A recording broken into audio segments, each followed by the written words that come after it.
All rise. Support Corporate Judge Van der Bee is now in session. Judge, this is case number JVB1086, Easley case. Thank you. You're welcome. You all may be seated. Okay, Miss Easley, you brought this case before the court. What's going on? So I met Nicole about 9 months ago. She normally comes into town when she is here on a traveling assignment, and the lady next door rents out her home to travel nurses. And so over time, we, kind of clicked and we started hanging out. Her children would come over and play with mine, and we just, became really good friends.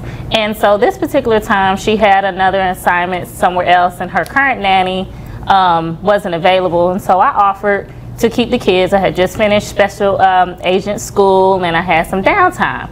So she was like, well, it'll be about 6 weeks, but I probably just need you for the 2 weeks, and my other nanny will come and get the kids. And I said, okay, cool. I told her, a price. We kind of made the arrangements. And then over time, after the first week, I didn't hear from her.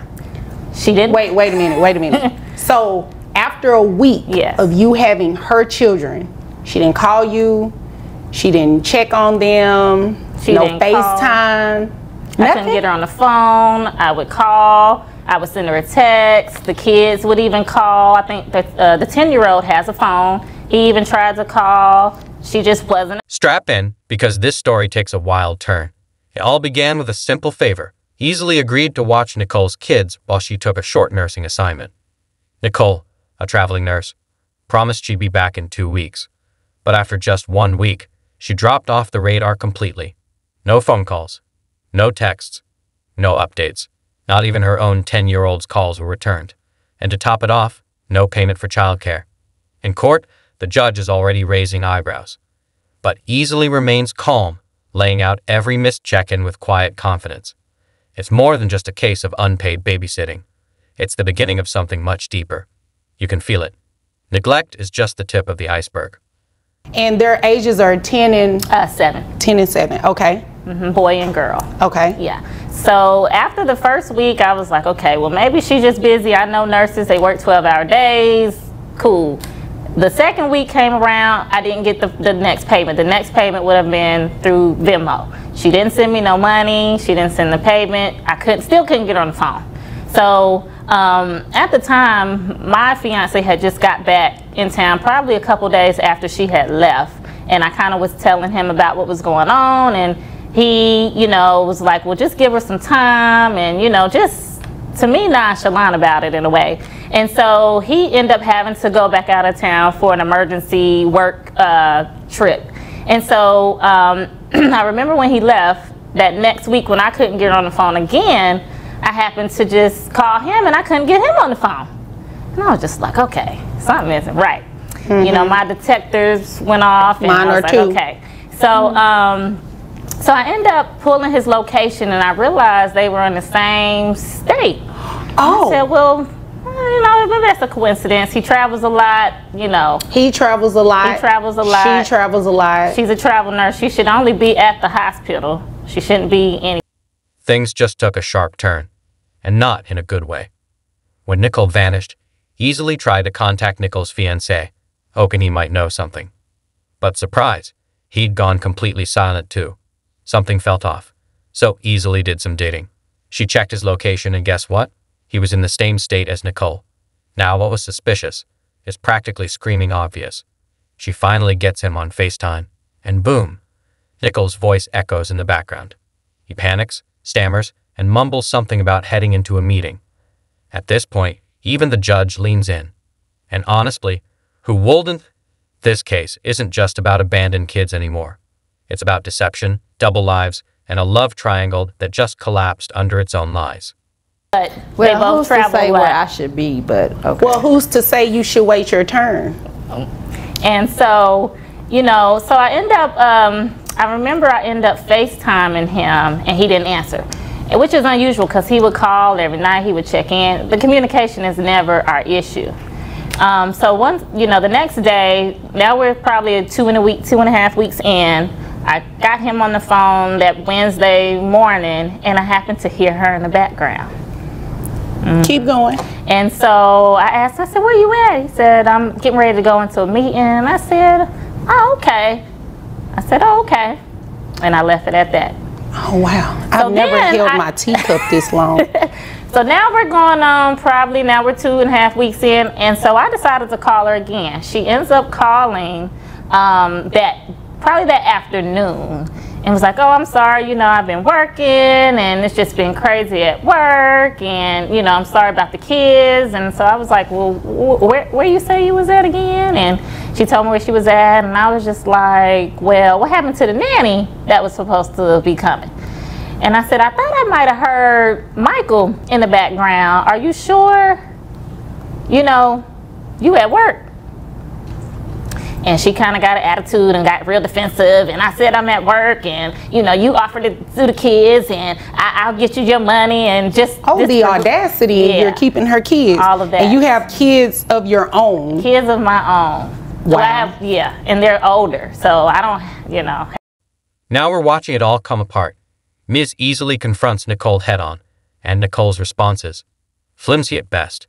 She blames her job, dodges direct questions, and grows defensive when the topic shifts to the nanny and the fiancé.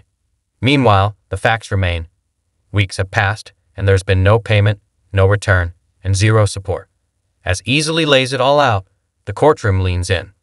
Her favor, a simple act of kindness, has turned into unpaid full-time responsibility. This isn't about co-parenting confusion anymore. It's looking more like a carefully crafted escape plan. Nicole's silence over those missing weeks is now louder than any excuse she can give. And with every pause, every glance, the court edges closer to one thing: accountability. So for her to do that, I was like, okay. So then now we're on the third week. No, nanny didn't show up. I still haven't received payment. And I sent her a text. I was like, look, you need to make an arrangement for your children. I did this out of the kindness of my heart. You know, you got to figure out something. Didn't get a response back. So I ended up getting my fiance back on the phone, and we ended up getting into it. And I said, where you know, I asked him the same thing. Where you say you was at again? And I said, well, I talked to Nicole. She said you was with her. I played the reverse psychology thing. Right. And he said, huh? Uh-huh. And I said, Nicole said you was with her. You on a work trip? Did you invite her? And so for him, he was like, well, no, man, she popped up on me, and so he didn't know that I really never spoke to her. Wait a minute. So he went on a secret rendezvous trip with Nicole here. They both left. Didn't. Excuse me. I don't even know if she was speaking. Hold on one second. I was speaking to her. I'll get to you in just a minute, okay? Okay. All right. Can't wait. Yeah, so I don't even know if she really was at work. At this point now, me and him into it, I'm about ready to go drop her kids and my kids off somewhere and get in my car and get on the road. So at this point... You didn't do that, did you? No, I didn't. Oh, okay. You kind of hesitated. Changed woman. Yeah, I'm a changed Oh, okay. Now we're talking damage, and not just the emotional kind. He easily takes the stand and calmly walks the court through what she endured. We're talking broken cabinets, a busted faucet, a clogged toilet, and walls turned into a marker-streaked mural. 3 months. No money. Pure chaos. But here's what hits hardest. Through it all, she never kicked the kids out. Not once. She stayed calm. She stayed responsible. She kept their safety and stability front and center, even while picking up the pieces of her own life. The courtroom goes quiet. Even the judge takes a beat, stunned by her patience and compassion. Because at this point, it's bigger than missed payments. This is about doing the right thing, even when the one who should have stepped up completely disappeared. Easily didn't just babysit. She became a full-time parent, without a heads up, without help, and without hesitation. Agent now, so I have to always think about the things that I do before I do them. Absolutely. Right. So yeah, so that's kind of what happened, and so I'm bringing her here today for non-payment and for the damages that her children caused in my home during their stay. Okay, so are her children still with you? They are. She has not came. I can't get in touch with family. So wait a minute. You have been raising her children all of this time? All of this time? No. Wow. Is there anything else you want me to know? Because Chatterbox over here, she keeps interrupting. So I guess she has a lot she wants to say. No, just besides, I really just want her to get the kids or find a family, find somebody to come get them. I'm not going to put the children out on the street. You know, that's just not me. But, you know, she needs to come get her kids. The damages, they damaged my garage door. They have just been little rugrats and just tearing up the home, markers on the walls, and damaged the cabinets, and the bathroom faucet is hanging off the faucet wall now. What kind of kids are these? The toilet is damaged because they would put tissue in there, and then probably her kids. It was just a mess. Mine is 14. And okay, is there anything else you want me to know before I move over to her? No, that's it for now. Okay, all right. Now it's your turn. Finally, Nicole speaks and instantly makes things worse.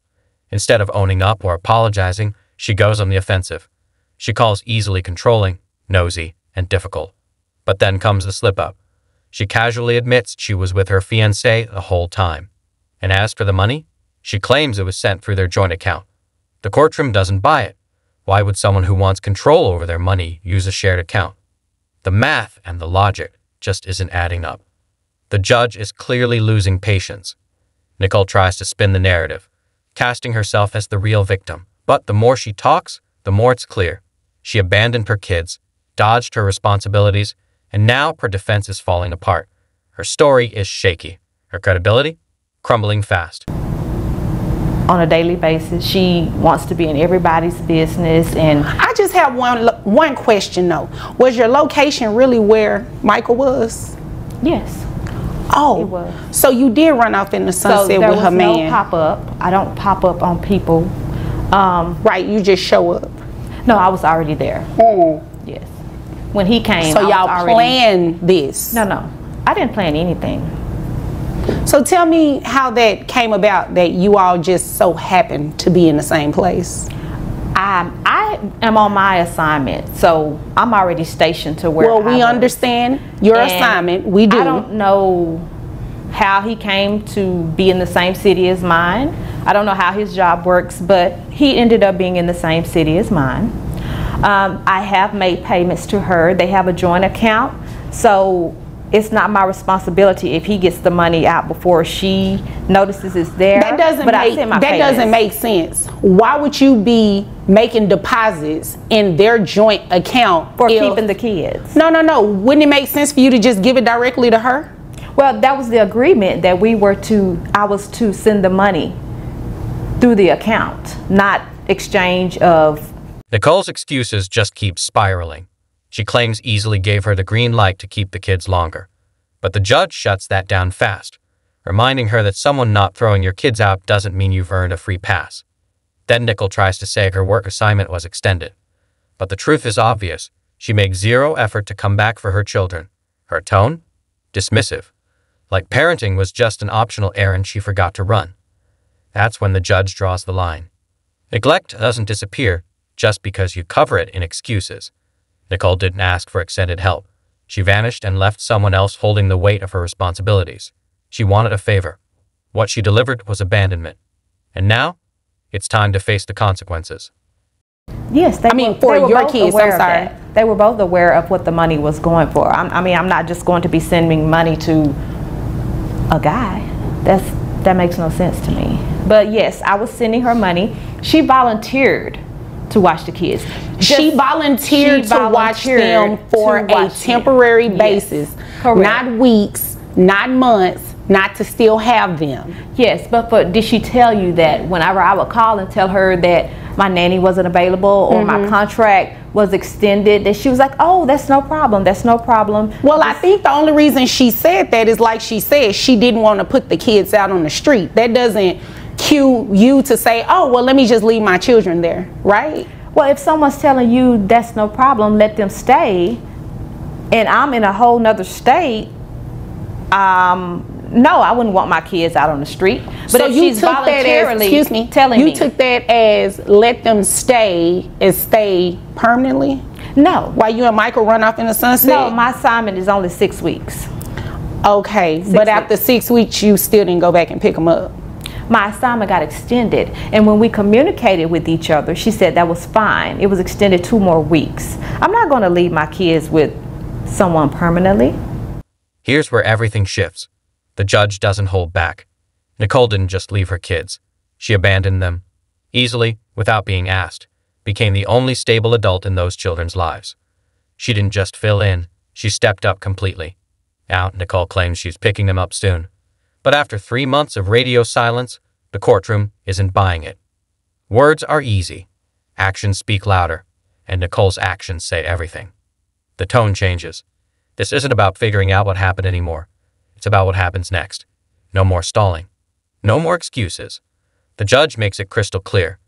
Nicole isn't facing a babysitting bill.